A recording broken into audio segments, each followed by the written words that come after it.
जय हिंद प्यारे दोस्तों, कैसे हैं आप सभी। मैं आशा करता हूं कि आप सब अच्छे होंगे, कुशल होंगे और आप लोग की पढ़ाई बड़ी अच्छे से चल रही होगी। आप लोग तैयारी भी अच्छे से कर रहे होंगे। तो चलिए, आज हम लेकर आए हैं क्लास 12 बिहार बोर्ड का एक चैप्टर है, एक बुक है दिगंत भाग 2 हिंदी का। उसका तीसरा चैप्टर। अभी तक मैंने पहला दूसरा चैप्टर का प्लेलिस्ट में वीडियो मैंने अपलोड कर दिया है। ये तीसरा वीडियो है आप लोग का, यानी पार्ट के तो पार्ट 3 का है। जो चैप्टर का नाम है संपूर्ण क्रांति। ठीक है। और इसके जो लेखक, मतलब जो संपूर्ण क्रांति को जो लिखा है, जो इस पर किए हैं काम, वो कौन है? वो है हमारे जयप्रकाश नारायण, जिसे हम लोकमान्य के नाम से भी जाना जाता है। ठीक है। किस नाम से जानते हैं? लोकनायक, यानी एक लोगों का जो हीरो। उसे उस नाम से उन्होंने, उस नाम को लोगों ने ही उनको नाम ये दिया था। ठीक है। तो संपूर्ण क्रांति ये क्या है हमारा? ये जो चैप्टर हम लोग पढ़ने वाले हैं, ये चैप्टर हमारा एक भाषण है। ठीक है। इसमें क्या किया गया, इसमें क्या किए हैं हमारे जो ये देश के जो जयप्रकाश नारायण थे, इन्होंने बहुत अपनी संघर्ष की लाइफ में, बहुत ज़्यादा संघर्ष झेले, बहुत सारी तकलीफें झेले। और झेलते हुए मतलब एक लाइफ को बहुत अच्छा इन्होंने फेस किया। बात करें तो इन्होंने गरीबी को देखा, अमीरी तक को देखा, इन्होंने एक नौकरी तक को देखा कि कैसे पढ़ लिख कर नौकरी हासिल नहीं करते हैं, कैसे किसी क्षेत्र में घुसखोरी हो रही है, कैसे छात्रों को पीछे ढकेला जा रहा है, उनकी नौकरियां नहीं मिल पा रही है, हर क्षेत्र में दलालियां बढ़ रही है, हर चीज में कोई, और सब लालच, सबके अंदर लालच बना रहे हैं, कोई राजनीति खेल रहा है तो कोई अलग काम कर रहा है। ये सारी चीजों को देखकर उन्होंने एक आंदोलन का बुक फेंका था, यानी बोले तो एक आंदोलन शुरू किया था जिसका नाम था संपूर्ण क्रांति। ठीक है। इस यह बहुत बार पूछा जाता है बिहार बोर्ड में, संपूर्ण क्रांति के रचनाकार कौन है? तो जयप्रकाश नारायण। ठीक है। जयप्रकाश नारायण ने ही संपूर्ण क्रांति को बिगुल फूका था। ये कहा, ये जो भाषण जो दिए हैं इस चैप्टर में, ये दिए हैं 5 जून सन 1974 ईस्वी के। पटना का जो गांधी मैदान है ना, उसी में ये भाषण दिए थे। बहुत एक हिस्टोरिकल, मतलब बात करके बहुत ही ऐतिहासिक, बात करें तो बहुत ही ऐतिहासिक भाषण दिए थे। इनके भाषण को सुन करके लोगों ने के अंदर जोश उत्साह सारे भर गए थे। अपने देश में चल रहे विचारों से ही युद्ध किए थे, ये नहीं कि दूसरे देशों से जाकर लड़े थे, नहीं, अपने देश के अंदर ही लड़े थे। अपने देश के लोगों को ही समझाना चाहते थे कि आप ही एक दूसरे का ये कर रहे हैं। तो बात करें कि ये जो चैप्टर था बहुत इंटरेस्टिंग चैप्टर है। और इस चैप्टर में जो मैंने बहुत कोशिश की और बहुत अच्छे ढंग से इसका ऑब्जेक्टिव क्वेश्चन लेकर आया हूं। बात करूं तो दोस्तों, आप इस वीडियो को स्किप बिल्कुल भी मत कीजिएगा, नहीं तो पछताना पड़ेगा, क्योंकि वीडियो में बहुत लाजवाब लाजवाब क्वेश्चन लाया हूं। बहुत मेहनत लगी है वीडियो को। आप लोग लाइक कीजिएगा, कमेंट भी कर दीजिएगा, अगर हो सके तो चैनल को सब्सक्राइब भी कर लीजिएगा। और अभी तक इसका 2 पार्ट, यानी बात करें कि बातचीत चैप्टर और उसने कहा था, ये सारा वीडियो मैंने प्लेलिस्ट में डाल दिया है, आप जाकर वहां भी वीडियो को मेरे देख सकते हैं। तो चलिए, पहला आप लोग का सवाल 1902 बी बोल रहा है, 11 अक्टूबर 1907 सी बोल रहा है, 8 अक्टूबर 1969 डी बोल रहा है, 7 अक्टूबर 1974। तो इसका सही आंसर मालूम है क्या होगा? इसका सही आंसर होगा आपका क्या? इसका सही आंसर होगा ए नंबर। क्या होगा? ए नंबर, 11 अक्टूबर 1902। ठीक है। अगले प्रश्न की तरफ चलते हैं। अगला प्रश्न देखिए क्या कह रहा है। अगला प्रश्न आपसे बोला जा रहा है कि जयप्रकाश नारायण का मृत्यु कब हुआ था? ए में 4 अक्टूबर 1972, बी में 8 अक्टूबर 1983, सी में 8 अक्टूबर 1970, डी में 8 अक्टूबर 1979। तो बात करें तो सही आंसर इसका क्या हो जाएगा? आंसर हो जाएगा इसका डी नंबर। ठीक है। अगले प्रश्न की तरफ चलते हैं। प्रश्न नंबर अगला देखते कहते हैं, यानी लोकनायक के नाम से हम किन्हें जानते हैं? ए नंबर में Jayaprakash Narayan, B number Uday Prakash, C number Surdas, D number में मोहन राकेश। तो इसका आंसर सही सही हो जाएगा क्या? जयप्रकाश नारायण। इन्हें ही हम लोकनायक के नाम से जानते हैं। बहुत वीवीआई प्रश्न है ये, बिहार बोर्ड बहुत ज्यादातर इससे प्रश्न को पूछता रहता है। ठीक है।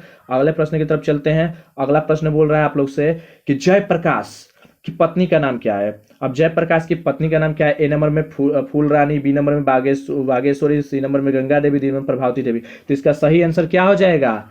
इसका सही आंसर हो जाएगा डी नंबर। क्या हो जाएगा? प्रभावती देवी। ठीक है। अगले प्रश्न की तरफ चलते हैं। प्रश्न नंबर 5 देखिए क्या कह रहा है आप लोग से।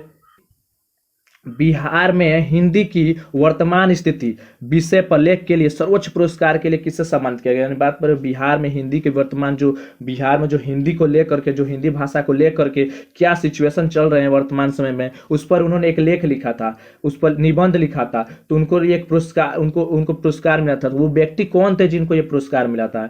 ए नंबर में मोहन राकेश, बी नंबर भगत सिंह, सी नंबर रामधारी सिंह दिनकर, या डी नंबर में जयप्रकाश नारायण। तो इसका सही आंसर क्या हो जाएगा? डी, जयप्रकाश नारायण। ठीक है। अगले प्रश्न की तरफ चलते हैं। प्रश्न नंबर 6 देखिए क्या कर रहा है। और 6 बोल रहा है कि छात्र आंदोलन का नेतृत्व किसने और कब किया था? ए में रामधारी सिंह दिनकर 1952, बी में मोहन राकेश 1943, सी में जयप्रकाश नारायण 1974 और डी में जे कृष्ण मूर्ति। तो छात्र आंदोलन का जो नेतृत्व था वो आपका किए थे ये सी नंबर, जयप्रकाश नारायण 1974 ईस्वी में। ठीक है, अगले प्रश्न की तरफ चलते हैं। प्रश्न नंबर क्या बोल रहा है 7 की तरफ।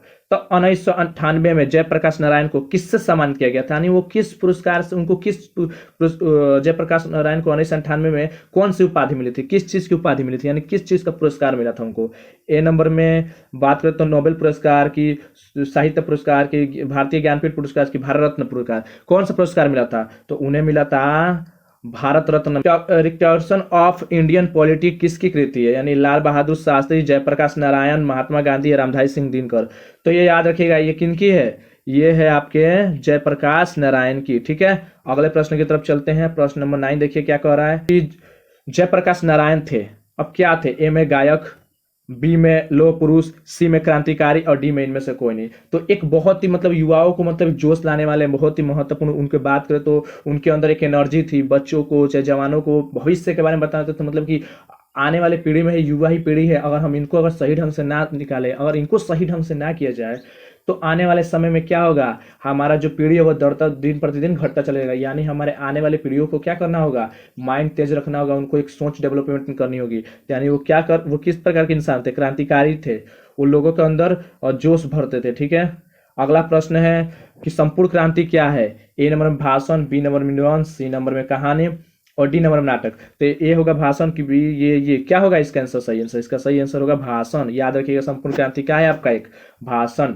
ठीक है, 11 नंबर प्रश्न की तरफ चलते हैं। प्रजा सोशलिस्ट पार्टी का गठन कब हुआ, 1952 में, 1949 में, 1947 में कि 1962 ईस्वी में। तो इसका सही आंसर क्या हो जाएगा, 1952 ईस्वी में। किस ईस्वी में, 1952 ईस्वी में। अगले प्रश्न 12 नंबर की तरफ चलते हैं। देखिए 12 नंबर क्या कह रहा है, बोल रहा है कि जयप्रकाश नारायण ने संपूर्ण क्रांति वाला ऐतिहासिक भाषण कहाँ और कब दिया था। ए में इलाहाबाद में 5 जून 1977 को, बी में रांची में 5 जून 1975 को, सी में जमशेदपुर में 5 जून 1973 को, पटना में 5 जून 1974। तो याद रखिएगा ये सारा जो बिहार का ही कहानी है। ठीक है, कहाँ दिए थे, बिहार में।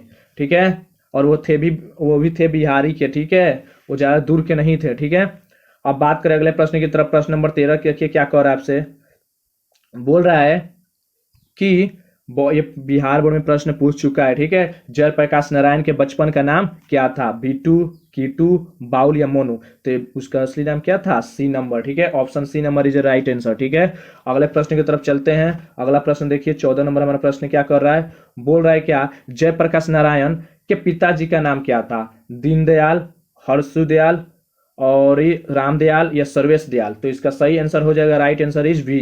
ठीक है, हर्षदयाल नाम था। ठीक है, अब अगले प्रश्न की तरफ चलते हैं। इससे पहले जानने से पहले अगर आप चैनल पर नए हो तो चैनल को प्लीज दोस्तों सब्सक्राइब कर लीजिए और लाइक करना प्लीज, बहुत मेहनत लगती है वीडियो को बनाने में, देख ही रहे हैं आप लोग, तो एक चैनल पर तो लाइक बनता ही है। ठीक है, और वीडियो को देखिए अंत तक देखिए, क्योंकि वीडियो आप देखेंगे तो मजे आने, क्योंकि मैंने इसमें इतने सारे इंपॉर्टेंट, जितने भी इंपॉर्टेंट बन सकते थे इस चैप्टर से, सारे के सारे इंपॉर्टेंट प्रश्न मैंने डाल दिए, एक भी छोड़ने की कोशिश नहीं की है। अगर मैं कहूँ तो मुझे पूरा विश्वास है, अगर ये पूरा चैप्टर में जो बोल रहा हूँ वो चीज़ें, और जो ये जो चैप्टर का ऑब्जेक्टिव है, अगर ये आप सही से याद कर लेते हैं, इससे सही से दिमाग में डाल लेते हैं, तो आपके बिहार बोर्ड में अगर इस क्लास से, अगर सॉरी इस चैप्टर से एक भी सवाल पूछता है तो आप आराम से इजी से मार के आएंगे, बोलेंगे वाह लग गया आराम से। ठीक, तो सिर्फ इतना काम करना है कि वीडियो को अच्छे से देखना है और एक बार इस वीडियो को रिवाइज करके याद कर लेना है, या तो कहीं पर नोट कर लीजिएगा, जिससे क्या हो जाएगा, आपका याद हो जाएगा। ठीक है, तो चलिए अगला प्रश्न बोल रहा है, अगले प्रश्न की तरफ चलते हैं। अगला प्रश्न देखिए क्या बोल रहा है 15 नंबर कि जयप्रकाश नारायण रचित पाठ का नाम क्या है। देखिए जयप्रकाश द्वारा रचित मतलब जयप्रकाश नारायण ने कौन सी पाठ को रचना किया था। उसने कहा था कि जूठन की संपूर्ण क्रांति की शिक्षा, तो इसका सही आंसर क्या हो जाएगा, संपूर्ण क्रांति। ठीक है, संपूर्ण क्रांति का किया था। ठीक है, अगले प्रश्न की तरफ चलते हैं। प्रश्न में बने रहिए, वीडियो को मत स्किप कीजिएगा, अभी अंत तक बने रहिए। ठीक है, बोल रहा है संपूर्ण क्रांति किसकी देन है। तो बात करें ए नंबर में राम मनोहर लोहिया, डॉक्टर अंबेडकर, कर्पूरी ठाकुर और डी जयप्रकाश नारायण। तो इसका संपूर्ण क्रांति किसका होगा, जयप्रकाश नारायण। ठीक है, अगले प्रश्न की तरफ हम लोग चलते हैं। प्रश्न नंबर बोल रहा है 17। देखिए क्या बोल रहा है 17, बोल रहा है हम लोग का कि संपूर्ण क्रांति पाठ में दिया गया भाषण किसका है। ए नंबर जयप्रकाश नारायण का, बी नंबर रामधारी सिंह दिनकर का, सी नंबर भगत सिंह का, डी नंबर मोहन राकेश। तो इसका सही आंसर क्या हो जाएगा, जयप्रकाश नारायण। ठीक है, अगले प्रश्न की तरफ चलते हैं। अगला प्रश्न देखिए क्या कह रहा है, बोल रहा है जयप्रकाश नारायण का जन्म कहाँ हुआ था। ए में राघोपुर दिया रहा, बी में सिताब दिया रहा, सी में बलिया, डी में छपरा। तो इसका सही आंसर क्या हो जाएगा, सिताब दिया रहा। ठीक है, अगले प्रश्न की तरफ चलते हैं, प्रश्न नंबर 19 की तरफ चलते हैं। 19 देखिए क्या कह रहा है कि संपूर्ण क्रांति की शुरुआत कब हुई थी। ए में 1974 में, बी में 1975, सी में 1976, डी में 1977। तो इसका सही आंसर क्या हो जाएगा, 1974 में। ठीक है, 1974 में ही संपूर्ण क्रांति की स्टार्टिंग हुई थी। ठीक है, अगले प्रश्न की तरफ चलते हैं। प्रश्न नंबर 20 बोल रहा है कि जयप्रकाश नारायण को समाज सेवा के लिए किस पुरस्कार से सम्मानित किया गया। ए में अर्जुन पुरस्कार, बी में नोबेल पुरस्कार, सी में मैक्सेसे सम्मान और डी में गांधी सम्मान। तो इसका सही आंसर क्या हो जाएगा, आंसर हो जाएगा सी नंबर। ठीक है, अगले प्रश्न की तरफ चलते हैं, प्रश्न नंबर 21 की तरफ। 21 नंबर देखिए क्या बोल रहा है आप लोग का, बोल रहा है कि संपूर्ण क्रांति का नारा किसने दिया था। ए में दिनकर, बी में जयप्रकाश नारायण, सी में मोरारजी देसाई, डी में इनमें से कोई नहीं। तो इसका सही आंसर क्या हो जाएगा, जयप्रकाश नारायण। ठीक है, अगले प्रश्न की तरफ चलते हैं। अगला प्रश्न देखिए क्या बोल रहा है कि जयप्रकाश नारायण किस आंदोलन के क्रम में जेल गए थे। आखिर वो कौन सा आंदोलन किए थे जिसके दौरान उनको जेल जाना पड़ा। तो ए में नौसैनिक विद्रोह, बी में बंग भंग आंदोलन, सी में सविनय अवज्ञा आंदोलन, डी में जुआड़ा आंदोलन। तो इसका सही आंसर हो जाएगा क्या, सी। ठीक है, इसका सही आंसर क्या हो जाएगा, सी, सविज्ञा आंदोलन। कौन सा आंदोलन, सविज्ञा आंदोलन। ठीक है, अगले प्रश्न की तरफ चलते हैं। प्रश्न नंबर 23 देखिए क्या बोल रहा है कि जयप्रकाश नारायण के अनुसार देश का भविष्य किसके हाथों में, नेताओं के, बी नई पीढ़ी के, सी पुरानी पीढ़ी के, डी पूंजीपतियों के। तो इसका सही आंसर क्या हो जाएगा, नई पीढ़ियों के हाथ में। उनका कहना था कि देश का भविष्य बनेगा तो नई पीढ़ी वाले ही देश का भविष्य बनाएंगे। ठीक है, अगले प्रश्न की तरफ चलते हैं। 24 में देखिए क्या कर रहा है कि जयप्रकाश नारायण मद्रास में अपने किस मित्र के साथ रुके थे। तो ए में श्री ईश्वर अय्यर, बी में दिनकर जी, सी में सदानंद जी, डी इनमें से कोई नहीं। तो इसका सही आंसर क्या हो जाएगा, ए नंबर। ठीक है, श्री अय्यर के दिन लगभग 2 दिन तक रुके थे। ठीक है, अगले प्रश्न की तरफ चलते हैं। प्रश्न नंबर 25 देखिए क्या कह रहा है, बोल रहा है कि इस उर्वशी किसकी रचना है, रामधारी सिंह दिनकर, मोहनलाल महतो वियोगी, या सुमित्रानंद पंत, या जय शंकर प्रसाद। तो देखिए इसका सही आंसर हो जाएगा आपका रामधारी सिंह दिनकर। ये एक राष्ट्र कवि थे, मतलब देश से प्यार करने वाले, एक राष्ट्र, अपने राष्ट्र से प्यार करने वाले। ये बोल रहे थे जयप्रकाश नारायण, ये भी बोला था अपने भाषण देते समय जब पटना में बोल रहे थे, उन्होंने ये बोला था कि अगर आज हमारे साथ ये होते, अगर ये आज हमारे साथ होते तो कम से कम ये अपनी कविताओं या कुछ तो लिख करके, कुछ तो अपनी शब्दों से लिख करके हम लोग को प्रेरित करते। दिनकर जी को किसके घर पर दिल का दौरा पड़ा था, यानी जब दिनकर जी, रामधारी सिंह दिनकर को जो दिल का दौरा पड़ा था वो किनके घर पर हुआ था, रामनाथ जी गोयंका के कि गंगा बाबू की, जयप्रकाश नारायण की, ईश्वर अय्यर। तो इसका सही आंसर हो जाएगा गोयंका जी के घर पर। ठीक है, उन्होंने ही उस हॉस्पिटल को भर्ती कराया था जिसका नाम था विलिंगडन नर्सिंग होम, उसी में ले जाकर उनको भर्ती कराया था, लेकिन वो इस दौरान बच नहीं पाए थे। ठीक है, अगले प्रश्न की तरफ चलते हैं। प्रश्न नंबर देखिए 27 क्या बोल रहा है कि 1974 में बिहार प्रदेश के मुख्यमंत्री कौन थे। जब 1974 में हम लोग आंदोलन छिड़े थे, मैंने जयप्रकाश नारायण उनके साथ जो युवा जुड़े थे, उनके समय में वो वहां के मुख्यमंत्री कौन थे, कृष्ण वल्लभ सराय, या अब्दुल गफ्फार, या अनुग्रह नारायण सिंह, या महामाया प्रसाद। तो इसका सही आंसर होगा क्या होगा, बी नंबर, अब्दुल गफूर। ठीक है, अगले प्रश्न की तरफ चलते हैं। प्रश्न नंबर 28। ऐसे ही चैनल पर बने रहिए, अभी बहुत मजेदार अभी आने वाले हैं।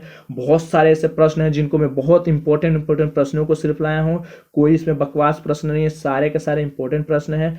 आपको ये काम करना है कि वीडियो पर बने रहना है और चैनल को सब्सक्राइब कर लेना है और बेल आइकन को क्लिक कर देना है। ठीक है, और किसके लिए प्रसिद्ध है, सॉरी दोस्तों अगर बोलते वक्त कुछ गलती हो रही हो हमसे, तो ए साहित्यिक रचना के लिए, बी संगीत के लिए, सी नृत्य कला के लिए, डी उपन्यास के लिए। तो इसका सही आंसर होगा साहित्यिक के क्षेत्र में थे। ठीक है, अगले प्रश्न की तरफ चलते हैं। वृक्ष बेनीपुरी ये ही थे माटी के मूर्ति के रचना के जो करता धरता। ठीक है, अगला प्रश्न की तरफ चलते हैं। अगला प्रश्न देखिए क्या कह रहा है कि जयप्रकाश नारायण को किसका दलाल कहा गया। दलाल समझते हैं ना आप लोग, ज्यादातर दलाल समझते होंगे जब किसी लड़की को किसी के लिए बेच दिया जाता है, जिसम के लिए, जो भी के लिए बेचा जाता है, तो उसको दलाल कहा जाता है।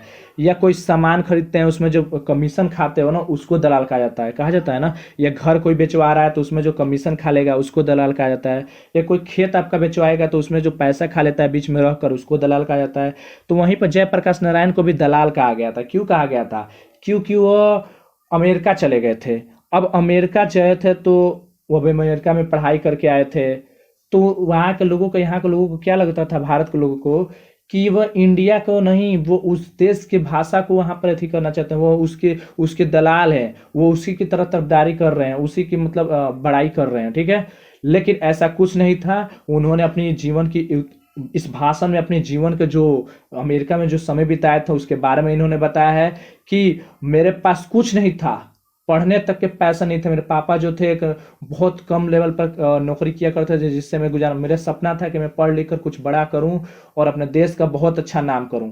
लेकिन मेरे पास उसका कोई एक रास्ता, नजरिया नहीं दिखता था जिससे मैं क्या कर सकूं, आगे बढ़ सकूं। तो उन्होंने क्या किया था कि अमेरिका तो गए, लेकिन उन्होंने किस मजदूरी करने के लिए, काम के दौरान गए थे, काम करते थे रात रात भर, और उसमें पढ़ाई करते थे, एक ही कमरे में सोया करते थे, पढ़ाई अंग्रेज उस जगह पर उनको भेज देते थे जहाँ पर जानवरों को काटा जाता था, वैसे वैसे जगह पर वर्क करते थे, कर कर कैसे वैसे करके अपनी जो डिग्रियाँ थी, जो अपने एम्बिशन थे, जिस सपने को लेकर गए थे उसको पूरा करके आए।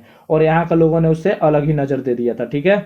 तो बात करें कि ए नंबर में रूस होगा, कि बी में ब्रिटेन होगा, सी जापान के अमेरिका, तो कहाँ गए थे वो, किस कहाँ का उनको दलाल कहा गया था, अमेरिका का, ठीक है। तो इसका आंसर क्या हो जाएगा, डी, ठीक है। अगले प्रश्न की तरफ चलते हैं। तो अगला प्रश्न बोल रहा है कि जयप्रकाश नारायण के स्वास्थ्य पर निगरानी रखने वाले डॉक्टर का नाम क्या था, जो doctor Rahman, doctor Irfan, doctor मकबूल या डॉक्टर एजाज। तो इसका सही आंसर क्या हो जाएगा, ए नंबर, डॉक्टर रहमान, ठीक है। अगले प्रश्न की तरफ चलते हैं। प्रश्न नंबर 32 क्या बोल रहा है, देखिए 32 बोल रहा है कि किस अस्पताल में दिनकर जी का निधन हुआ था। अरे जो दिनकर जी मरे थे वो किस अस्पताल में, ए में अपोलो, बी में श्री राम, सी में PHD PMCH पटना और बिलिंगडन नर्सिंग होम। तो इसका सही आंसर क्या हो जाएगा, डी, बिलिंगडन नर्सिंग होम, ठीक है।